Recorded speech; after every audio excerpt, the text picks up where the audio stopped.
আজকে সেই নবীর উম্মত পাওয়ার বেশি না কম? জান্নাতের বাগানে বসছেন, এটা কোনো ব্যাপার হইলো? কোন জান্নাত? জিবরাইল কয় প্রভু গো, জান্নাতটা দেখতে খুব ইচ্ছা হয়, দিবেন একটু সময়? আল্লাহ কতক্ষণ? কয় একদিনের সময়। কয় দিলাম একদিন, যা সকাল থেকে সন্ধ্যা পর্যন্ত 600 নূরের পাখা চালাইয়া আপনাদের জান্নাতের একটা জানালা দেখে শেষ করতে পারে নাই। জিবরাইল বলেন প্রভু, হাই হাই, এত কম সময় নিয়া কেন কক্সবাজার আইলাম? এক সপ্তাহ সময় যদি নিয়ে আইতাম কিছুটা দেখতে পারতাম। আইলাম আর গেলাম, দেখা তো হইল না। জিবরাইল আফসোস দেখে আল্লাহ কয়, জিবরাইল হইছে? কোথা গো, একটা কথা বললে রাগ হবেন? কি কথা? আমার 8 দিনের সময় দেন, একটা সপ্তাহ। আপনার বেহেশত এত সুন্দর, কি বলেন, বেহেশতের মধ্যে কক্সবাজার আছে না? আপনি যে বেহেশতের বাংলা ঘরে বসবেন, বাংলা ঘরের নিচেই থাকবে কক্সবাজারের নদী, এবং এই নদী লবণাক্ত পানি না, লবণের পানি না তো। এই নদীর থেকে এক গ্লাস পানি বুড়াবেন, মুখে দিয়া দেখবেন এটা 4 মেডিসিনের শরবত। 4টাকে একসাথে করে শরবতের নদী কক্সবাজার হিসাবে আপনার পায়ের নিচে দিয়ে রাখছে। যাক, ওদিকে আলোচনা না। এবার জিবরাইল কে প্রভু একটা সপ্তাহ সময়। আল্লাহ কয় দিলাম। এক সপ্তাহ পরে কিন্তু আর দরখাস্ত করো না। এক সপ্তাহ ঘুরে একটা জানালা শেষ করে দরজার পাড়ের কাছে গেছে। খোদা গো, যা দেখি খালি শান্তি লাগে। আর একটু কিভাবে ভাবতাম, আপনারা তো বেহেশতের বাগানে বসা। ইদ্রিস নবী বেহেশতের বারিন্দায় ছিল, পানি খায় ঘুরে কয়, খোদা গো, তোমার বেহেশতের বারিন্দা এত ভালো, এত মজা। আমার নবী মেরাজের সফরে গেলে ইদ্রিস নবীর সাথে দেখা। জিজ্ঞেস করে, ইদ্রিস তুমি এখানে? হুজুর আমি তো এখানে বেহেশতে ছিলাম, পানি খাইতাম, পানি খাইতেছি, কি মজা হুজুর পানি। আমার নবীরে বোঝায় পানি যে মজা। নবী করে খালি পানি মজা, আরো তো মজার জিনিস আছে। তাহলে বোঝা গেল ইদ্রিস পানির খবরই জানে, এর বাইরের খবর। আমার নবী এর বাইরের খবরও কিভাবে জানে? নবীজি বেহেশতের খবর নবীর কাছে আছে না, কারণ এই নবী না হইলে তো বেহেশত হইতো না। সাহাবীরা বলেন, মাঝে মাঝে আমরা নবীর সাথে চলতে হাঁটতে ফিরতে থাকলে হঠাৎ দেখি মাঝে মাঝে নবীজি এভাবে হাতটা যেন কই বাড়ায়, আবার কি যেন খায়। রাসূলকে জিজ্ঞেস করলাম, ইয়া রাসূলুল্লাহ, কই হাত বাড়াইলেন, কি খাইলেন? রাসূল বলেন, দেখো আমার মন চাইলে আমি হাতটা বেহেশতের ভিতরে বাড়াইছি। মদিনায় দাঁড়ায় হাত বাড়ায়, হাত বেহেশতের ভিতরে ঢুকে। কিছু ফল ফলাদি খাইলাম, তাইলে বেহেশতের ফল ফলাদির খবর আমার নবীর জানা। ইদ্রিসকে, হুজুর কি মজা পানি। নবী বলেন, খালি পানি খাও কেন, অন্য খাবার খাও। হুজুর অন্য খাবার কিভাবে খাবো? ওই যে দেখেন বেহেশতের গেটে লেখা আছে, আখিরি নবী উম্মত নিয়ে না আসা পর্যন্ত কারো জন্য বেহেশতের দরজা খোলা হবে না। আজকে নবী না গেলে বেহেশতের দরজা খোলা হবে না। স্পেশাল বিছনা করে রেখে দিছে, আগে আমরা ঢুকবো, পরে অন্যরা ঢুকবে। কিভাবে ঢুকবেন এটা বোঝার জন্য আজকে সোনার ছেলেরা এই মাহফিলের আয়োজন করেছে। রাস্তা দেখাবে কোরআন হাদিস, কিভাবে ঢুকবেন। আসুন, তৈয়ার হয়ে গেছে, এখন ঢুকাটা বাকি। ঢুকবেন কিভাবে? জিবরাইল তো ঢুকে গেল দেখার জন্য, জিবরাইল কিন্তু থাকার জন্য না। জিবরাইল ঢুকছে কিসের জন্য? আর আমরা ঢুকবো কিসের জন্য? থাকার জন্য। ঢুকলেন, এক সপ্তাহ 600 নূরের পাখা বেহেশতের জানালা শেষ করে দরজার পাটের কাছে, চৌকাঠের কাছে। হাই হাই প্রভু গো, সময় দিয়ে শেষ, কোন সময় চলে গেল। আহা, সর্বনাশ করলাম। কেন এক সপ্তাহ সময় চাইলাম, আরো কেন বেশি চাইলাম না। আল্লাহ কয়, জিবরাইল তুই না কইছস আর সময় নিবে না। খোদা গো, করজুর আপনার কাছে কাকুতি মিনতি, আমার 2টা মাসের সময় দেন। 2টা মাস। আল্লাহ কয়, দিলাম। 2 মাসে ঘুরে একটা দরজা, একটা জানালা, একটা কোণা খালি দেখে শেষ করছে, বাকি সবই রয়েছে। তখন 3 বার করে সময় নিছে, আর কত নেব? বাইরে আসে আর ফিরা চাই। পারলাম না, আফসোস করতে করতে আসছে।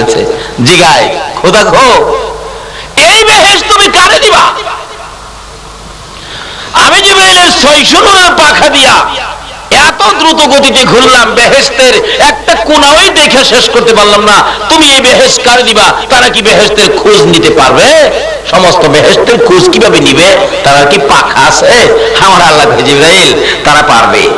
আমার আখিরি নবীর উম্মতেরা তোর পাখার চাইতে বেশি পাওয়ার থাকবে তাদের। আমার আখিরি নবীর উম্মতের জন্য এই বাজেটগুলি করে রাখছে, তো তারা এর চেয়ে পাওয়ার বেশি হবে। দেখো কোন কি তাদের পাখা নাই, এই পাওয়ার কিভাবে হবে? এদিন থেকে টেনশন ফিল করতেছে হযরত জিবরাইল। একদিন প্রশ্ন করে বসলেন, প্রভু গো, আমি তোমার জান্নাত 2 মাসে 600 নূরের পাখা চালাইয়া একটা কোনা দেখে শেষ করতে পারলাম না। এই বেহেশতের মালিক যাদেরকে বানাইবা, তারা এই সারা বেহেশত কিভাবে হিসাব রাখবে? আমার তো বুঝে আসে না, কিভাবে রাখবে? আল্লাহ তো বুঝে আসে না। তুই কি পরীক্ষা করে দেখতে চাস? আপনি অনুমতি দিলে আমি একটু দেখতাম আখিরি নবীর উম্মতের পাওয়ার আছে কিনা, এই বেহেশতের খোঁজ খবর রাখতে পারবে কিনা। তাহলে যা, ওই মসজিদে নববীর বারিন্দায় যে দাঁড়াবি ফজরের আজানের আগে, যে আগে ভিতরে ঢুকে যে সকলের পরে বাহির হয়, তারে জিজ্ঞেস করিস।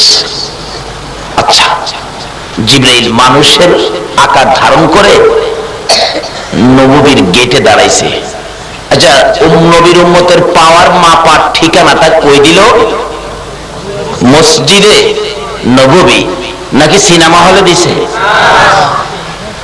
ঠিকানাটা কিন্তু পাওয়ার মাপার ঠিকানাটা কই দিল? আপনার পাওয়ার কই গেলে হবে কিছুটা আইডিয়া হয়েছে তো? মসজিদে নববী, অর্থাৎ মসজিদে যাইতে হবে। আর যদি সিনেমা হলে ঢোকেন তাহলে কিন্তু পাওয়ার বাড়বে না কমবে? আল্লাহ কয় মসজিদে নববী। জিবরাইল দাঁড়াইছে গিয়া শেষ রাত্রে, দাঁড়াইয়া দেখে একটা লোক ঢুকছে সবার আগে। চিন রাখছে কোথায় বসছে। আমার দেখে সব লোক বাহির হলো নামাজের শেষে, এই লোকটা বাহির হয় নাই। বারিন্দার থেকে ভিতরে ঢুকে যে দরজাটা দিয়ে বাহির হবে, একটা হাত চৌকাঠের মধ্যে দিয়ে জিবরাইল রাস্তা বন্ধ করে দাঁড়াইছে, যাতে চলে গেলে যাতে ধরা পড়ে, হাত দিয়ে বন্ধ করে রাখছে। দেখে বাহির হয়ে আইতেছে সেই লোকটা যেটা আগে ঢুকছিল। জিজ্ঞেস করলেন, ভাই আপনার নাম? আমার নাম তো আবু বকর। নামটা জানি কি কইল? চিনছেন তো আবু বকর? আবু বকর সিদ্দিক রাদিয়াল্লাহু তাআলা। আপনারা নবীর ভালোবাসায় বসে আছেন। আচ্ছা, আবু বকরের ভালোবাসাটা কি এরকমই ছিল না আরো বেশি ছিল? কি যে বেশি ছিল! আসুন সামনে বাড়ি। আমার নাম আবু বকর। রাস্তা ছাড়েন, রাস্তা ছাড়েন। ভাই আবু বকর, আমি তো আপনারে খুঁজতেছি। কেন? আপনার সাথে করে কথা আছে। কি কথা? আপনি কি এখন বলতে পারেন আমার আল্লাহর হুকুম নিয়ে চলাফেরা করে, নবী রাসূলের কাছে যায়, ফেরেশতাদের সর্দার জিবরাইল কোথায় আছে? যে জিগাইতেছে সে কে? মানুষের আকার ধরে বলতেছে। আবু বকর বলেন, ভাই এই সকালবেলা এই প্রশ্ন জিবরাইল কই আছে, এটা কি কইলেই জবাব দেওয়া যাবে? যে আমি কালকে সকালে চলে গেলে 2 দিন পরে যদি আপনাদের এলাকার কেউ জিগায়, আচ্ছা তোফাজ্জল সব কই আছে বলতে পারেন? আচ্ছা আপনারা কি পারবেন ঠিকানা দিতে? মাত্র বাংলাদেশ, বৈরূপপুর, চট্টগ্রাম, এর মধ্যে খবর নাই, দেওয়ার ক্ষমতা নাই। এবার জিবরাইল প্রশ্ন করলেন, মানুষ বেশি, ও ভাই আবু বকর জিবরাইল কই আছে বলেন। আবু বকর বলেন, দেখেন জিবরাইল কই আছে বললেই তো হয় না। আচ্ছা আপনি যে এত বড় প্রশ্ন করলেন, আপনার বাড়ি কই? আবু বকর কই, খোদা গো, আমার বাড়ি জিগাইল আমি কি কইতাম? সোজা কেটে লইব, চিনছ না হারা কারা? আচ্ছা ভাই আমার বাড়ি পরে, আপনি আগে কোন আমার এই কথা না করে, হেটা তো কমু, হেটা কমু। জিবরাইল কয়, হ্যাঁ কইব বলে? আরে কয় কি রে? কই আছে না আছে জানে কিভাবে কইব বলে আবার কয়? আপনার বাড়িটা আমিও পরে কমু, ওখানে আপনারটা আগে কর। জিবরাইলের খবরটা, আচ্ছা ঠিক আছে আমার কিছুক্ষণ সময় দেন। সময় ছাড়া তো জিবরাইল কয়েছে বলা যাবে না। এবার জিবরাইল কয়, আচ্ছা আবু বকর 2 মাসের সময় নেবেন? আবু বকর কই, জিবরাইল বাইর করতে এতদিন লাগে নাকি? জিবরাইল কই, তো ধরা পড়ছি, আরো কমায় কোন 1 সপ্তাহ নিবেন? ওই তার আইডিয়া। আরে মিয়া 1 সপ্তাহ সময় লাগে নাকি? তাহলে 1 দিনের নিবেন? আর না, এত সময় দেব। জিবরাইল কো, আমার আইডিয়া শেষ, যে কতক্ষণে বাহির করবেন? আবু বকর বলেন, চোখটা বন্ধ করব, চোখটা খুলবো, জিবরাইলের খবর দেব। জিবরাইল কই, খোদা গো দরাত পড়ছে। আচ্ছা আবু বকর এই পাওয়ার কি নবীর ভালোবাসা দিয়া না না দিয়া? আরো জোরে কোন, কোন নবীর ভালোবাসা দিয়া? যে নবীর উসিলায় এত কিছু হয়েছে, যে নবীর শানে আপনারা মিলাদুন নবীর আয়োজন করেছেন, এই মিলাদুন নবী আর কোন নবীর শানে হয়?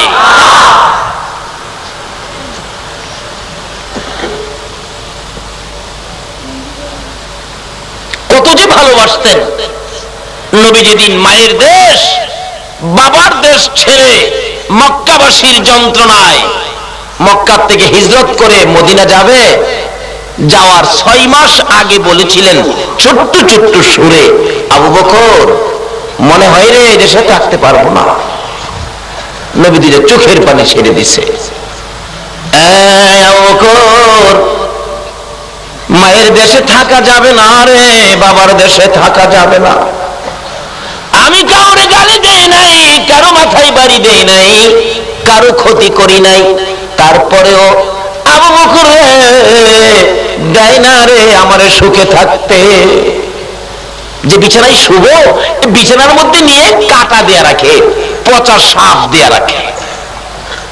নবীজি বললেন, আবু বকর থাকা যাবে না, মদিনায় চলে যাব, হিজরত করব। আমার মন কয় হিজরতের সময় তুমি হবে আমার সঙ্গী।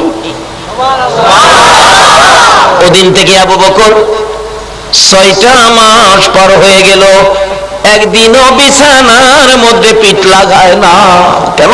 নবীজি আইসানি ডাক দেয়, আবু বকর আর নবী আইসা আমারে ডাকবে আর আমি ঘুমিয়ে থাকবো, এই বেয়াদবি রাসূলের সাথে করতে রাজি না। আর আমরা তো মুখেদা যা আইয়ে তাই কয়ে ফেলাই। 6 মাস পার হয়ে যায়, শেষ রাত্রটা আবু বকর দাঁড়ানোই ছিল শেষ ভাবে, এরকম রাত্র শেষ শেষ শেষ। আসলে শেষ খেলাটাই কিন্তু বড় খেলা হয়, কি কারণ? আসুন আগে বাড়ি বলতেছিলাম, সে নবীর ভালোবাসা দিয়েছে আবু বকর। বলুন কে? আবু বকর বলেন, জিবরাইল মাত্রাই শশা আমারে, এবার বুঝামু তোমারে। চিনারেছে কিন্তু কিছুটা চিনছে, কারণ এই মাফের মানুষ তো মদিনায় দেখি নাই, আপনি কোথাও তো দেখি না এরকম মাফের মানুষ। আপনার বাড়িটা কহিটা কোন? কয় না আমার বাড়ি কমো না। কোন আবু বকর? যে আবু বকর নবীজি বলেছিলেন, আবু বকর তোমাকে হিজরতের সময় তোমাকে মনে হয় সঙ্গে নিতে হবে। আবু বকর বলল, ওদিন থেকে 6 মাস রাত্রে একদিনও ঘুমাতে নেই। হাদিস শরীফ আসছে 3 জাতের চোখের জন্য জাহান্নামের আগুন হারাম, 3 কিসিমের চোখের জন্য জাহান্নামের আগুন। যেই চক্ষু রাসূলের প্রেম আর ভালোবাসায় জাগ্রত থাকে। আজকে কি আপনারা জাগ্রত না ঘুমন্ত? রাসূলের প্রেমে যারা জাগ্রত থাকে, এই চক্ষের জন্য জাহান্নামের আগুন হারাম। 2 নম্বরে হলো আল্লাহর আযাব গজবের ভয়ে যেই চোখ থেকে পানি বাহির হইছে, আল্লাহর আযাব গজবের ভয়ে যেই চোখ থেকে পানি বাহির হইছে, এই চোখের জন্য জাহান্নামের আগুন হারাম। 1 ফোঁটা পানি যদি আজকে কেউ বাহির করতে পারেন, আপনার জন্য জাহান্নামের আগুন হারাম হয়ে যাবে। 3 নম্বরে হলো আমার দেখা যে জিনিসটা হারাম, কোন হারাম বস্তুর দিকে চোখটা গেছে, চট করে চোখটা ফিরাইয়া দেওয়া। হারাম বস্তুর থেকে যে চোখ ফিরাইয়া রাখছে, এই চোখের জন্য জাহান্নামের আগুন হারাম। তাহলে এক কিসিমের তো আমরা পাইলাম, সেটা হলো নবীর মহব্বতে জাগ্রত। বলতেছিলাম আবু বকর নবীর মহব্বতে এক রাত্র নয়, দুই রাত্র নয়, কয়টা রাত্র জাগ্রত ছিলেন বলুন? একটা না 6 মাস। একটু ঘুমায় না, পিঠ বিছানায় লাগাই না, হিজরতের সামান কাঁধে লইয়া সারা রাত দাঁড়ায় থাকে, দরজার মাঝে কানটা লাগায়া। 6 মাস পরে একদিন নবীজি আয়েশা ডাক দিলেন। কিন্তু কখন ডাক দিলেন? যেদিন আমার নবী যে হুজরায় ঘুমিয়েছিলেন আবু জাহেলের নেতৃত্বে। আজকে তো মুরব্বীদের পরামর্শে আমার বলতেছে ছেলেরা, হুজুর আজকে লিয়াকত আলী সদাগর সাহেব এবং আরো কিছু লোক আমাদেরকে যথেষ্ট সহযোগিতার সাহায্য করেছেন। এরকম তো মক্কা নগরীতে ছিল, মদিনাতে ছিল। কেউ ছিল সাহায্য নিয়ে নবীর পক্ষে, কেউ ছিল সাহায্য নিয়ে আবু জাহেলের পক্ষে। এবার আবু জাহেল ডাক দিলেন, নেতা মানুষ তো, 40টা বংশ থেকে 40 জন যুবক আনলেন, আইনা বললেন আজকা রাত্রে মুহাম্মদের ঘর ঘেরাও করে রাখো, সকালবেলা কতল করে দিবা। এরা দাঁড়াইছে চারদিক ঘেরাও করে নবীজির ঘর হুজরা খানি। কিভাবে দাঁড়াইছে? কিতাব বলেন পিঠের সাথে পিঠ লাগাইয়া দাঁড়াইছে, পিঠের সাথে পিঠ লাগাইয়া, যাতে কোথাও বাহির হইয়া যাইতে না পারে। এমনি সময় জিবরাইল বলেন, ইয়া রাসূলুল্লাহ ঘুমিয়েছেন, সর্বনাশ হয়ে গেছে। কি? আপনাকে তো চারদিক ঘেরাও করে ফেলছে, উঠেন। জিবরাইল, কি করব? তরবারি নিয়ে ভাও, তারা আপনাকে কতল করে ফেলবে, তা আমি কি করব এখন? জিবরাইলকে, হুজুর ভয় পায়েন না, আল্লাহ আমারে পাঠাইছে। সুবহানাল্লাহ। ভয় নাই হুজুর, আল্লাহ আমারে পাঠাইছে। আচ্ছা ঠিক আছে, কি করতে হবে? জিবরাইল এক মুষ্টি ভালু নিয়ে, পাথরের কণা নিয়ে বললেন, হুজুর এই কোরআন শরীফের সূরা ইয়াসিন থেকে এই আয়াতটুকুন তেলাওয়াত করে এই বালুর মধ্যে ফু দিয়ে বালুটি ছিটাইয়া দেন। রাসূল কয়, ঘরের ভিতর থেকে ছিটাইলে এই পাথরের কণা কি বাহিরে যাবে? আল্লাহ কয়, বন্ধু গো, আপনার দায়িত্ব ছিটান, যাইবে না যাইবে এই দায়িত্ব আমার। নবীজি ফু দিয়ে ছিটাইলেন। আমার আল্লাহ নিজ দায়িত্বে 2টা করে পাথরের কণা হগলের চোখে চোখে পৌঁছাইছে। এই কণাটা কি রহমতের না গজবের? আরে রহমতের কণা পড়লেই তো অবস্থা কি হয়? এছাড়া হুন্ডা চালায়, চোখের মধ্যে একটা জাল পুক পড়ছে, রাস্তার মধ্যে জাল পুক, হুন্ডা লইয়া গাতার দেশে গা। আর গজবের কণা, পাথরের কণা চোখে পড়ছে, কন্ত টাইন্ডার তাল ঠিক আছে, হাই হাই হাই হাই। আর একটা হাই হাই যে করস, মোহাম্মদ তো যাইতেছে গা, কস কি কহ, তরবারি নিয়ে মারছে আর কি আঘাত। এই আঘাতে কিন্তু হের বাড়ির পাশের বন্ধু মারা গেছে, হারা হারা মারামারি লাগছে, রাস্তা ফাঁক হয়েছে। হাল্লা কয়, জিবরাইল এই ফাঁকে দিয়ে আবার বন্ধুরে লিয়ে যা। মদিনার দিকে রওনা হয়। নবীজি বাহির হইয়া আবু বকরের ঘরে, এই শেষ রাত্রে 12টার পরে শেষ রাত্রে আবু বকরের ঘরের দরজায় গিয়ে ডাক দিলেন ছোট্ট সুরে, আবু বকর, লাব্বাইকা ইয়া রাসূলুল্লাহ, আসছেন? এই রাত্রগুলো নবীর প্রেমে জাগ্রত ছিলেন। নবীর প্রেমে জাগ্রত এক একটা রাত্রের দাম কত? আজকে কারা আবু বকরের মতো বসে আছেন? একটু লম্বা হবে আলোচনা। নবীর প্রেমে জীবন দিতে পারবেন? সময় দিতে পারবেন? একটা রাত দিতে পারবেন? আল্লাহ তুমি কবুল করো। তারা পারবে, তুমি কবুল করো। দেখেন ডাকতেছে, ইয়া রাসূলুল্লাহ আমি তো জাগ্রত, আমি ঘুমায় না। এই নবীর প্রেমে রাত্রগুলো জাগ্রত থেকে কি পাইছে দেখেন না। আল্লাহ যে বলছে, বন্ধু গো, তোমার প্রেমে যারা চোখে ঘুম দেয় নাই, আমি তাদের জন্য, এই চোখের জন্য জাহান্নামের আগুন হারাম করে দিলাম। একদিন মা আয়েশা সিদ্দিকা রাদিয়াল্লাহু তাআলা বলেছিলেন, আকাশের মধ্যে চন্দ্র ভর্তি পূর্ণিমার চাঁদ, সমস্ত আকাশ তারকা দিয়ে সাজানো। নবীজিকে নিয়ে মা আয়েশা মরুভূমির মধ্যে খালি জায়গায়, মানুষ নাই তো, নিরিবিলি জায়গায় দুইজনে হাঁটতেছেন। এটাও সুন্নত। মাঝে মাঝে বিবিকে নিয়ে নিরিবিলি জায়গায় রাত্রে, চন্দ্রবর্তী রাত্রে তো মাঝে মাঝে হাঁটবেন। এখন তো আমাদের দেশের লোকেরা বিবি নিয়ে এরকম রাত্রে হাঁটতে রাজি না। যাইবো গা বিবি নিয়ে মার্কেট করতো, যান কত যাইবেন, একদিন বুঝাইবো। আয়েশা সিদ্দিকা বলতেছেন, ইয়া রাসূলুল্লাহ আকাশে এত তারা, হুজুর কথা বলতেছেন কি, অনেক কথা বলছেন। আরেকদিন বলেন, ইয়া রাসূলুল্লাহ লন্তা আমরা দুজনে দৌড়াদৌড়ি খেলি। রাসূল বলেন, চলো বিবিকে নিয়ে দৌড়াদৌড়িও খেলবেন, কিন্তু মানুষের সামনে না, কিন্তু আপনারা রাসূল টার্গেট দিয়ে খেজুর গাছটা আগে কে দৌড়া যেতে পারে। এদিন তুলনামূলক ভাবে নবীজি একটু ক্লান্ত ছিলেন, দৌড়াইয়া নবীজির আগে মা আয়েশা গিয়া পৌঁছে গেছে। যাই কই হুজুর আমি কিন্তু ফার্স্ট, আমি আগে আইসা পড়ছি। রাসূল কে মাইনা নিলাম তোমার ফার্স্ট। রাসূল কে তুমি ফার্স্ট হয়ে থাকবা আর আমি পিছে থাকবো। আরেকদিন যেদিন নবীজি সুস্থ ছিলেন এদিন কই আয়েশা আজকে রাত্রেও হবে খেলা। আচ্ছা হুজুর। আয়েশা তো ভাবছে এই দিন যখন আমি ফার্স্ট হইছি আজকে তো আমি হই। এদিন দৌড় দিবার আগেই রাসূল গেছে, আয়েশা এই দিনের পয়েন্ট আজকে আমি পাইলাম। এরকম করতেন বিবিকে নিয়ে, এটাও সুন্নত। এরকম একটা আমল যদি এই নবীর উম্মতের থাকে 100 গলা কাটা শহীদের সওয়াব দিয়ে হাশরের ময়দানে আপনাকে দাঁড় করানো হবে। আর সব বরকতের বাজেট তো হলো এই নবীর জন্য, আর পাবে নবীর উম্মতে। কিভাবে নেবেন এই জন্য আলোচনা সামনে আসতেছে। আসুন, আমি এখন আলোচনায় যাই নাই, বাহিরে আছি। এবার ডাকতেছে ইয়া রাসূলুল্লাহ, আচ্ছা আকাশে এত তারা, তারা কতগুলি হবে? রাসূল বললেন কেন? হুজুর কেন যে আমার ইচ্ছা হলো আকাশের তারা বরাবর কোন নেকি কি মানুষের আছে কিনা। আচ্ছা আকাশের তারা গণছে পৃথিবীতে এমন কোন বিজ্ঞানী আছে? কন্যা বলে ইতিহাসে পাইছি আকাশে তারা এমন হইছে। মোল্লা দুপিয়াজা, মোল্লা দুপিয়াজা মুরব্বীরা দেখছেন আগেকার দিনে বইয়ের মধ্যে ছিল। মোল্লা দুপিয়াজা প্রশ্ন করেছিলেন, আচ্ছা বলেন তো এই শহরে কতগুলো কাক আছে? আচ্ছা কতগুলো কাক চিটাং শহর আছে কেউ গণছে? এর পণ্ডিত আছেন তো হয়তো পটচট করে বইলা ফেলাইছে কি ৯৯৯৯টা কাক আছে চট্টগ্রাম শহরে। আর যদি কম হয় তাহলে ভাববেন এখান থেকে বেড়াইতে গেছে, আর যদি বেশি হয় তাহলে মনে করবেন অন্য খান থেকে বেড়াইতে। এই ফেস বাংবার ক্ষমতা আছে? কাক গণার ওই তো ব্যবস্থা নাই। এক বেসরা জিগাইছিন কন্ত দুনিয়ার মাইস কোহানে? এই লোক মাটির মধ্যে মুড়া দিয়া কয় দুনিয়ার মাইস এখানে, বিশ্বাস না হয় মাইক পাই গিয়া। আচ্ছা হের জীবনে মাইক আয়া এখন পস্তরব?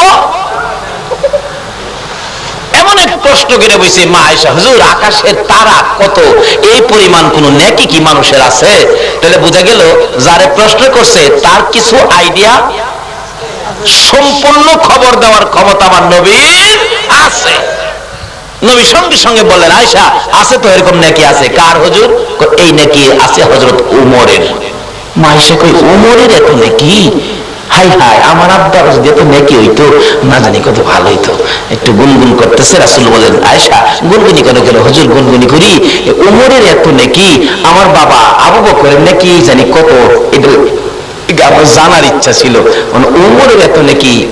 রাসূল বলেন শোনো উমরের নেকির হিসাব আকাশের তারা বরাবর, তোমার বাবার নেকির হিসাব নেও। হুজুর কেমন হইব? উমরের তে বেশি হইব না কম হইব? শোনো না, তোমার বাবা আবু বকরের নেকি, উমরের নেকি আকাশের তারা বরাবর।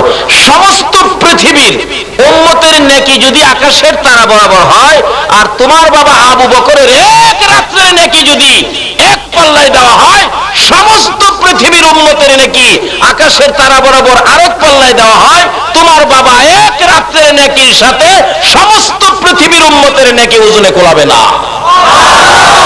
আচ্ছা বলুন তো এই নেকিটা পাইছেন কি নামাজ পড়া, রোজা রাখিয়া, হজ কইরা, যাকাত দিয়া? একটাও না। এই নেকির বাজেটটা পেয়েছিলেন আবু বকর নবীর প্রেমে রাত্র উজাগর থাইকা। জোরে জোরে কোন সুবহান। এই বাজেটের মধ্যে এখন আপনারা ইয়া রাসূলুল্লাহ আমি সজাগ, একদিনও ঘুমাই নাই। আমার নবী বলেন আবু বকর রে, ডাক দেওয়ার সঙ্গে সঙ্গে জবাব দিলে তুমি কি ঘুমাও নাই?